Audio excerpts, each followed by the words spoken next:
we spent $2 trillion and 20 years, thousands of American lives, hundreds of thousands of Afghani lives on this conflict. What does that mean? What is our role in this?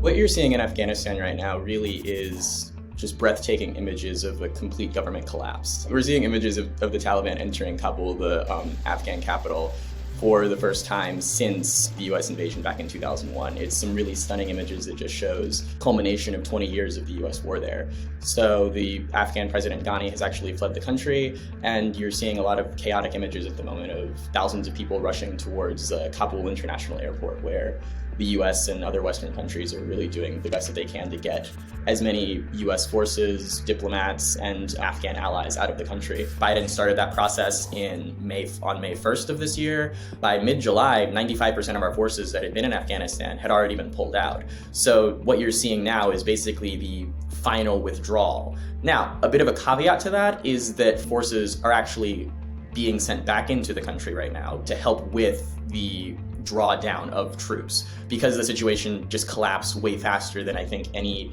US analysts were expecting. This has obviously been a cornerstone of US foreign policy for decades. Bush, Obama, Biden, Trump, all of them have been involved in this in some way. The specific situation on how calamitous this withdrawal has been really does come down to partly, we believe, an intelligence failure, whereby dire reports you were hearing from the intelligence community even in July and June that we learned about, saying that this situation could really go south fast. So it was always understood, even at the top levels of the Biden administration, that the Afghan government was probably not going to be able to be functional without all of this long-term US investment, all of this long-term US military presence.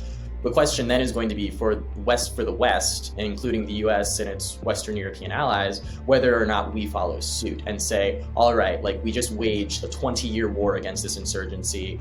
We, we put billions of dollars into creating a rival government to the Taliban. And now that that's totally failed, are we going to not recognize the Taliban and say that their newly founded Islamic emirate is not actually a legitimate state? Or are we going to have to tacitly acknowledge that these are the rulers of this country and that we're going to have to work with them as a result now?